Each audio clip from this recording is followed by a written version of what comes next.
쉽지 않습니다. 자, 이어지는데, 자, 지금 아까 나왔던 내용이 중복될 수 있어요. 그러면 짧게 이야기할 수 있겠죠. 나의 신앙은 언제 시작이 되었고, 그 다음에 언제 교회를 출석을 하게 됐고, 또 어떤 계기로 교회로 나가게 됐는지. 왜냐하면 지금 복음이 여러분들은 지금 교회를 비방하고 계시잖아. 30년 전에 제가 그랬다니까요. 이 친구랑 나중에 얘기 나오겠지만 자취하면서도 속으로는 맨날 미쳤네, 왜 저러고 있는 거야 막 그랬죠. 나중에 한번 영상에 그런 스토리를 제가 한번 얘기를 한번 하고 싶어. 이 친구랑 자취했던 2년 그 시간에 엄청난 하나님의 역사가 일어나는 거 아닙니까? 저에게는. 이 친구는 뭐 평상시처럼 신앙하는데 저는 엄청난 변화가 어쨌든 하나님께서 변화가 있게 만드신 시간이잖아요. 그 2년을 압축해서 영상에 한번 담아보고 싶은 마음이 있어. 이 친구 흉도 봐야 되고 막 그럴 텐데, 그런 시간을 한번 갖고 싶어요. 자, 그런 얘기를 한번 해봅시다. 먼저 해보시죠. 그럴까요? 예. 저는 신앙을 언제부터 시작을 하게 됐냐면 고등학교 2학년 겨울 방학 때부터 하게 됐어요. 근데 이제 그 계기는 사실은 어떤 특별한 계기가 있었던 건 아니고, 고등학교 때 친하게 지냈던 친구가 그 목사님의 아들이었었는데 그 집에 놀러 다녔던 것들이 사실은 그 교회를 가게 되는 계기가 되었었던 것이죠. 그때 그 친구 아버지가 목사님이셨는데 개척교회를 하셨거든요. 그래서 일단 집에서 개척을 하다 보니까 예배 시간에는 교회가 되고 예배가 끝나면 가정이 이렇게 되는 그런 스타일이어서 그 집에 놀러 가다 보니까 놀러 가서 놀고 있으면 예배 시간이 되면 예배를 드리는 거예요. 그러면 또 혼자 나가 있기가 그러니까 그냥 그 자리에 앉아서 같이 예배를 드렸던 그것들이 계기가 돼가지고 저도 이제 이렇게 지금 신앙을 하고 있고요. 예, 그래서 지금 그것들이 지금 한 40년 됐습니다. 그래서 지금까지 쭉 해오고 있고, 앞으로 뭐 하나님 앞에 갈 때까지 또 열심히 하게 될 것 같습니다. 네. 계속 중복될 수가 있습니다. 저도 얘기하다 보면 질문 내용이 중복될 수밖에 없습니다. 신앙 얘기를 할 수밖에 없으니까요.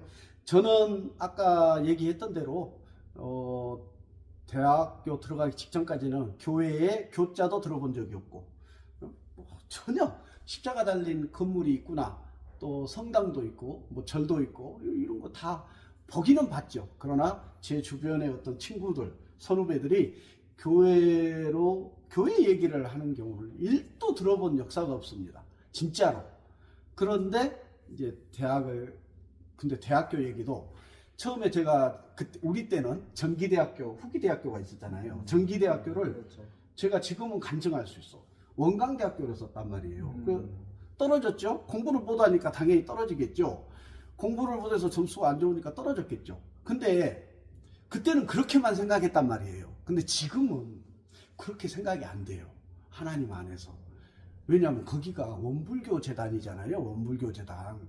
하나님께서는 이미 나라는 김유성이라는 사람을 자녀 삼으시려고 붙드셨는데, 계획을 세우셨는데 원불교라니 안 되죠. 안 돼.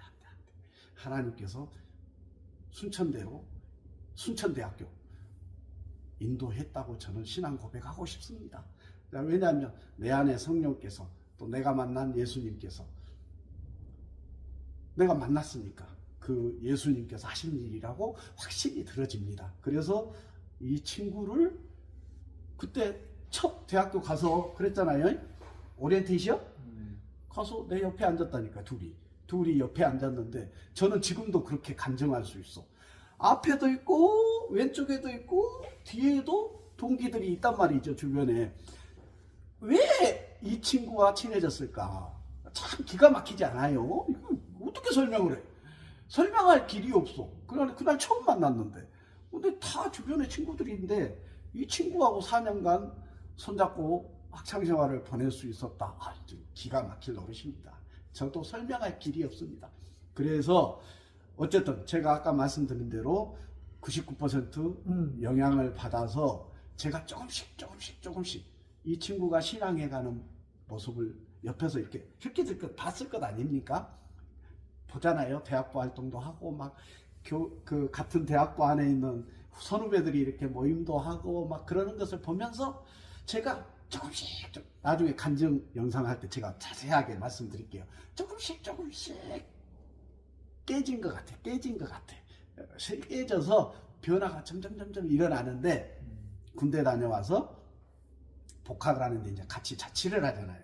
그러니까 더 가까이서 신앙하는 모습을 더 가까이서 보게 하신 거죠, 하나님께서. 그러다가 하나님께서 됐다 했는지 이제 여름 수련회에 제 마음도 그때 열렸고, 그 전에는 수련회 가자기도 제가 거부했으니까 그때 마음이 열리고, 그래서 저의 첫 신앙, 그 이후로 주의를 철저하게 지키고 하나님 앞에 순종해가는 신앙을 하고 있답니다. 정말 제가 어떻게 말로 표현할 길이 없습니다. 예, 5번째 질문도 비슷해요.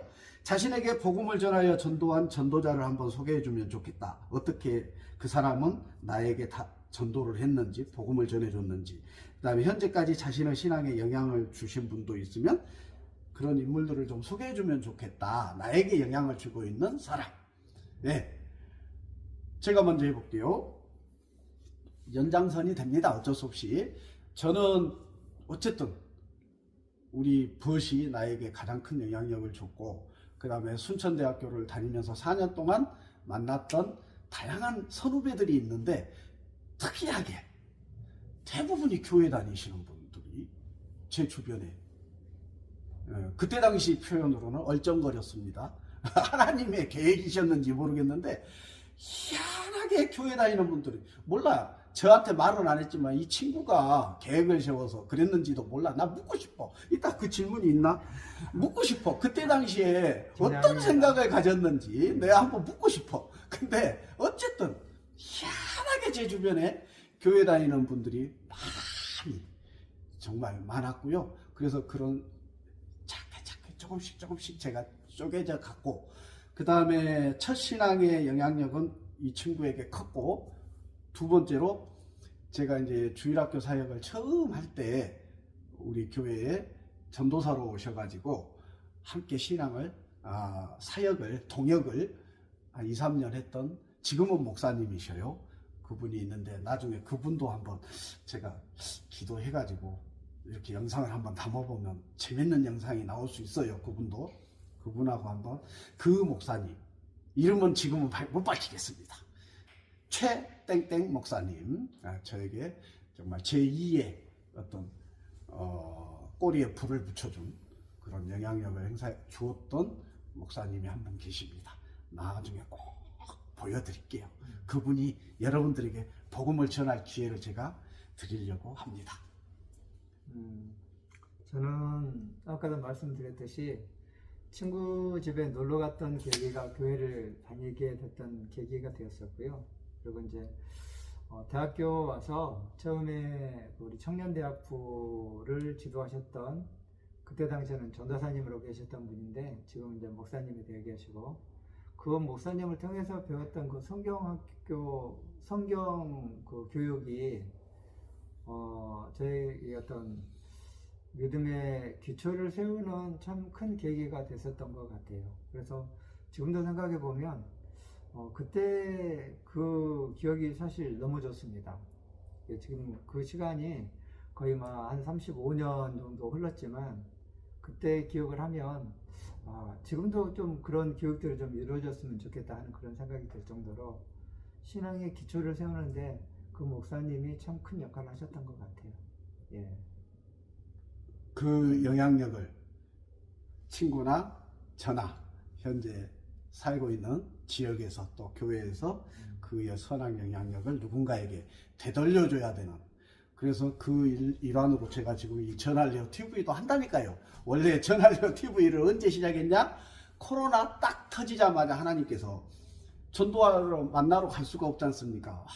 어떤 지혜가 있을까? 복음을 전하고 싶은데 어떤 지혜가 있을까 하는데, 제 성격하고 일도 안 맞는데 한번 해봐라. 유튜브로 뭔가 해봐라. 너의 신앙을 또 간증을 해보라 해서 제가 시작을 했다니까요. 그래서 지금 만 4년이 되어 갑니다. 12월이 되면 코로나와 함께 시작된 전할래요 TV 복음 전파, 여러분들에게 선한 영향력이 되기를 정말 날마다 기도하면서 영상을 찍어보고 있습니다. 자기개발 열심히 하고 시간도 투자하고 또 레크레이션, 매직, 가스펠 매직 배우고 하는데 시간 투자, 재정 투자, 또 도구도 구입을 해야 되니까 재정도 투자가 돼야 되고 이렇게 해보고 있습니다. 왜냐하면 빚진 자로서 여러분들에게 영향력을 행사해야 되겠다, 그런 확신이 있기 때문에 그렇습니다. 6번째, 고개. 신앙 후에 어떤 변화가 있었나요? 이거는 오히려 친구가 더 빨리 말할 수 있을 것 같아요. 네, 한번 해보십시오. 이제 이렇게 제가 그런 얘기를 자주 하는데, 하나님을 믿고 나서 사실은 바뀐 것들이 많아요. 제 성격도 바뀌었어요. 제가 그 전에는 상당히 내성적이어서 모르는 사람들에게 다가서기가 되게 힘들어하는 그런 성격이었었는데, 하나님을 만나고 나서는 그것들이 사실은 어렵다는 생각이 안 들고 굉장히 즐거운 어떤 그런 하나의 그런 것이 되었었고, 그리고 이제 영적으로 항상 그 감사한 삶을 더 많이 살게 되었다. 예, 그것들이 가장 큰 것 같아요. 신앙 때문에 이제 제가 이제 죄인이라는 것을 깨닫고 우리가 하나님으로부터 우리가 새로운 생명을 얻은 거잖아요. 이제 거기에 대한 고마움, 감사함, 그것들이 너무 커서 사실은 작은 것들에 대한 어떤 불평과 불만보다는 이것들이 너무 커서 거기에 대한 항상 감사함이 내 삶의 대부분의 어떤 자주 쓰는 단어 중에 하나가, 가장 많이 쓰는 단어 중에 하나가 감사인 것 같아요. 그렇게 바뀐 것 같습니다. 그래서 항상 감사하죠. 예, 이상입니다. 제가 증인입니다. 제가 자취할 때 봤던 모습과 1도 변화가 없습니다. 그대로예요. 그대로. 신앙은 또 인내가 많이 필요한 신앙인데 쉽지 않아요. 사단 마귀가 가만두지 않는다니까요. 제가 지난번 영상에서도 말씀드렸잖아요. 사단 마귀가 지금 안 믿는 사람들은 가만 놔둬도 어차피 지옥으로, 사단 마귀가 원하는 길을 갈 건데 뭐 하려고 사단 마귀가 그 사람들에게 관심을 갖겠어요. 오히려 사단 마귀는 그리스도인들, 교인들, 우리 같은 사람들을 잡아뜨리려고 에너지를 소비하고 있다. 저는 그렇게 말하고 싶습니다. 오히려 정말 오뚜기처럼 믿음으로 부탁부탁 일어나야 되는데 저도 동일한 얘기를 할 수밖에 없습니다. 친구가 아까 얘기했던 내용 중에 저도, 이 친구가 증인입니다. 저도 신앙을 하기 전에는 대학교 복학해서 3학년 1학기까지는 정말 땅만 쳐다보고 다니는 지금 이러고 앉아 있을 수가 없는 사람이라니까요. 이렇게 영상으로 또는 레크레이션을 한다, 매직을 한다, 이거 있을 수가 없는 일이고, 또 교회에서 직분자로서 뭔가 할 수 있을까? 또 상상할 수 없는 일이고, 그 다음에 주일학교 사역을 한다? 상상할 수 없는 일이에요. 그 다음에 노년 어르신들 사역을 한다? 그 어떤 것도 갖다 붙일 수 없을 정도로 땅만 쳐다보고 그냥 나 혼자 우물안 개구리 마냥 살았던 사람이에요. 제가 장로 임직 간증문을 제출하라고 할 때 그 내용을 썼거든요. 우물안 개구리 마냥 살았다. 그런데 하나님을 만난, 예수님을 만나고 신앙 안에 들어오면서 믿음 때문에 담대함이 생기더라. 담대함이. 그래서 지금 이러고 있는 거예요. 믿음 때문에 생긴 그 담대함이 지금 제가 이렇게 앉아 있습니다. 여러분, 복음이들 앞에. 그러고 지금은 아무튼 이따 또 그 질문이 있으니까 또 얘기를 드릴게요. 그래서 그 담대함이 내 안에 성령께서 내주하심으로 담대함이 생겼다. 흔히 교회에서 거듭나야 된다, 새 사람이 돼야 된다 그러잖아요. 저는 그걸 뼈저리게 제 스스로에게 경험하고 또 우리 친구를 통해서도 보고 또 저도 새 사람이 돼야 된다, 거듭나야 된다. 이게 뭘까? 요즘 교회 안에서 이런 게 있어요. MBTI 성격 검사를 하잖아요. 그러면 저는 진짜 그 내성적인 MBTI라니까요. MBTI 검사를 했는데, 그런데 지금 제가 이러고 있는 거예요. 예를 들면 안 맞아, MBTI하고. 그게 I예요, MBTI가. 근데 E야, 지금 이렇게 하고 있는 모습은. 그래서 이게 뭐야? 그랬는데 이제 핑계거리예요. 교회에서 헌신도 안 하고 뭔가 이렇게 봉사도 해야 되고 뭔가 할 일이 많은데 전도도 해야 되고 나는 성격이 이래서 안 돼요. 못 해요. 뭐 선교해야 된다. 뭐 전도해야 된다. 나가야 된다. 나 성격 때문에 못 해요. 이러는 말을 진짜 많이 듣거든요. 대부분 그래요. 근데 저는 단호하게 그 말에 동의할 수 없습니다. 왜? 믿음 때문에 거듭나야 돼. 새 사람이 되어야 된다니까요. 그런데 옛날에 어렸을 때부터 태어났던 육신적으로 가지고 있는 그 성격 때문에 하나님께서 명령하는 일을 못한다, 안 한다, 난 잘 못해요, 이렇게 거부하는 것은 글쎄요, 하나님이 봤을 때, 하나님께서 보시기에는 맞는 얘기가 아닌 것 같아요. 거듭난 자가 아니고 새로 새 사람이 된 것도 아니고, 분명히 침례받고 세례받을 때 우리가 간증을 하잖아요. 간증을 할 때 그런 어떤 예수님을 만나고 이런 변화가 있고 이런 간증들을 하게 되는데, 그러면 성격은 하나도 안 변했고 그냥 머리와 마음과 입만 변한 것인가? 글쎄, 저는 물음표입니다. 물음표.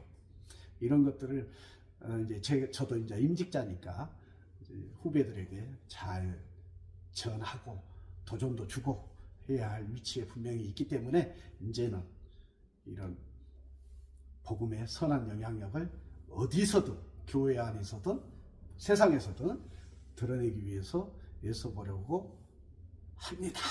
하나님께 항상 기도하면서 나아가고 있습니다. 자, 이제 일곱 번째, 아이고, 제가 잔소리가 말이 길어지나? 일곱 번째